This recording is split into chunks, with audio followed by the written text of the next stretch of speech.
Hi friends, இன்றைக்கி வீடியோவில் கோதுமை ரவையை வச்சு ஒரு சூப்பரான பிரேக்ஃபாஸ்ட் ரெசிபி தான் பார்க்க போகிறோம். அது கூட சாப்பிட்றதுக்காக ஒரு சட்னியுமே செஞ்சு காட்ட போகிறேன். ரொம்ப ஈஸியான ரெசிபி தான். வாங்க எப்படி பண்ணுறதுன்னு பார்த்துடலாம். இதுக்கு 1 கப் அளவு கோதுமை ரவை எடுத்திருக்கேன். அதே கப்லேயே 1/2 கப் உளுந்து, 1/2 கப் அவல் எடுத்திருக்கேன். எல்லாமே ஒரே கப்லேயே அளந்து எடுத்துக்கோங்க. இப்போ ஒரு பாத்திரத்தில் எடுத்து வச்சுருக்க கோதுமை ரவையும் உளுந்தும் சேர்த்துருக்கேன். அதை 2-3 டைம் நல்லா கழுவிட்டு அதுக்கப்புறம் நல்ல தண்ணி சேர்த்து ஊற வச்சிடலாம். அவளையுமே நல்லா கழுவிட்டேன். இதுலேயும் தண்ணி சேர்த்து ஊற வச்சுக்கலாம். அவளை தனியாக ஊற வச்சுருங்க. ஒரு 2 மணி நேரம் ஊறினாலே போதும். அதுலேயே நல்லா ஊறிடும். அதுக்கப்புறமா இதை அரைச்சி எடுத்துக்கலாம். இப்போ எல்லாமே நல்லா ஊறி இருக்கு பாருங்கள். இது கொஞ்சமாக இருக்கிறதுனால மிக்ஸி ஜார்லேயே சேர்த்துட்டு அரைச்சிக்கிறேன். இப்போ ஒரு மிக்ஸி ஜாரில் இது எல்லாத்தையும் சேர்த்துக்கலாம். ஃபஸ்ட்டு அந்த கோதுமை ரவையும் உளுந்தையும் சேர்த்துட்டு லைட்டாக அரைச்சிக்கலாம். அதுக்கப்புறமா அவல் சேர்த்து அரைச்சி எடுத்துக்கலாம்.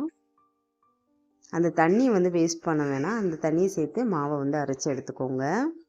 இந்த அளவு அரைப்பட்டதும் ஊற வச்சுருக்க அவளையும் இதோடு சேர்த்துக்கிறேன். தேவைப்பட்டுச்சு அப்படின்னா கொஞ்சமாக தண்ணி சேர்த்து நல்லா சாஃப்டாக வர அளவுக்கு அரைச்சி எடுத்துக்கோங்க. இப்போ மாவை நல்லா அரைச்சாச்சு. இதை ஒரு பாத்திரத்தில் மாற்றிடலாம். மாற்றிட்டு மாவுக்கு தேவையான அளவு உப்பு சேர்த்துட்டு மாவை நல்லா கலந்துடலாம். கலந்து விட்டுட்டு ஒரு 5 மணி நேரம் மாவை நல்லா புளிக்க வச்சிடலாம். அதுக்கப்புறமா பார்க்கலாம் எப்படி பண்ணுறதுன்னு. ஒரு 5-6 மணி நேரம் மாவை புளிக்க வச்சு எடுத்துக்கலாம். இப்போ மாவு நல்லா புளிச்சு வந்திருக்கு. நல்லா கலந்து விட்டுக்கோங்க. மாவு ரெடியாக இருக்குது. கொஞ்சம் மாவு திக்காக இருக்கிற மாதிரி இருந்துச்சு அப்படின்னா தண்ணி சேர்த்து மாவை கலந்துக்கோங்க. இப்போ இதுக்கு ஒரு சூப்பரான சட்னி பார்த்துடலாம் எப்படி பண்ணுறதுன்னு. கடாயில் கொஞ்சமாக எண்ணெய் சேர்த்துருக்கேன். எண்ணெய் நல்லா சூடானதும் கொஞ்சம் கடுகு சேர்த்துருக்கேன். கடுகு நல்லா பொரிஞ்சதும் காஞ்ச மிளகாய் சேர்த்துருக்கேன். வேணால் காஞ்ச மிளகாய் ஃபஸ்ட்டே நீங்கள் வறுத்து கூட எடுத்துக்கலாம். உங்கள் காரத்துக்கு ஏற்றப்பல காஞ்ச மிளகாய் சேர்த்துக்கோங்க. இந்த மாதிரி எண்ணெயில் வறுத்து எடுக்கும் போது டேஸ்ட் ரொம்ப நல்லாயிருக்கும். இந்த மிளகாய் தனியாக எடுத்து வச்சிடலாம். இப்போ இது கூட ஒரு 1/2 ஸ்பூன் போல் உளுந்து சேர்த்துக்கிறேன். அடுத்ததாக 2 பெரிய வெங்காயம் கட் பண்ணி வச்சுருக்கேன். அதை இதில் சேர்த்துக்கலாம். வெங்காயம் லைட்டாக ப்ரௌன் கலர் ஆகணும். அந்த அளவுக்கு வதக்கிக்கலாம். டேஸ்ட் நல்லாயிருக்கும். இப்போ இது கூடவே ஒரு தக்காளி சேர்த்துக்கிறேன். தக்காளி நாட்டு தக்காளியாக இருந்துச்சு அப்படின்னா நல்லாயிருக்கும். தக்காளி அதிகமாகவும் சேர்க்க வேணாம். ஒரு தக்காளி சேர்த்தாலே போதும். சின்ன தக்காளி ஒரு தக்காளி சேர்த்துக்கோங்க.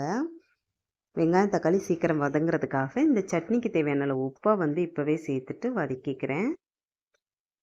இந்த அளவு வதங்கினதும் இதை ஒரு மிக்ஸி ஜாருக்கு மாற்றிக்கலாம். மாற்றிட்டு இதில் ஃபஸ்ட்டே உப்பு சேர்த்துருக்கோம். அதனால் இப்போ உப்பு சேர்க்க தேவையில்லை.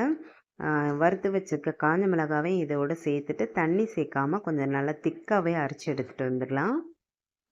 இதுக்கு இஞ்சி பூண்டு எதுவுமே தேவைப்படாது. நல்ல டேஸ்ட்டாக இருக்கும். ரொம்ப ஈஸியாக பண்ணக்கூடிய ஒரு ரெசிபி.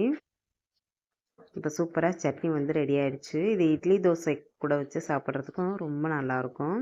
இப்போ ஒரு தோசைக்கல் சூடு பண்ணி வச்சுருக்கேன். மாவு ரெடியாக இருக்குது. அதை தோசை ஊற்றி எடுத்துக்கலாம். இது திக்காகவும் தோசை ஊற்றிக்கலாம். ரொம்ப நைஸாக நல்லா மொறுமொறுன்னு வரும். இதில் நெய்யோ அப்படி இல்லைன்னா எண்ணெய் சேர்த்துக்கலாம். மாவு பார்த்தாலே தெரியும் நல்லா புளிச்சு வந்திருக்கு. இப்போ இது மாதிரியே தோசை சுட்டு எடுத்துக்கலாம். மீடியம் ஹீட்டில் வச்சுட்டு வேக வச்சு எடுத்துக்கோங்க. இப்போ தோசை ரெடியாக இருக்குது. இது கூட நான் இன்றைக்கி தேங்காய் சட்னி தக்காளி சட்னி ரெண்டுமே வச்சுருக்கேன். அந்த சட்னியும் கண்டிப்பாக ட்ரை பண்ணி பாருங்கள். தோசை சட்னி ரெண்டுமே செஞ்சு சாப்பிட்டு பாருங்கள். நல்ல ஒரு டேஸ்ட்டாக இருக்கும். செஞ்சு சாப்பிட்டு பார்த்துட்டு மறக்காமல் கமெண்ட்டில் சொல்லுங்கள். வீடியோ பிடிச்சிருக்குன்னு நினைக்கிறேன். பிடிச்சிருந்தா லைக் பண்ணுங்கள். நம்ம சேனலை சப்ஸ்கிரைப் பண்ணலை அப்படின்னா மறக்காமல் சப்ஸ்கிரைப் பண்ணிடுங்க. Bye friends.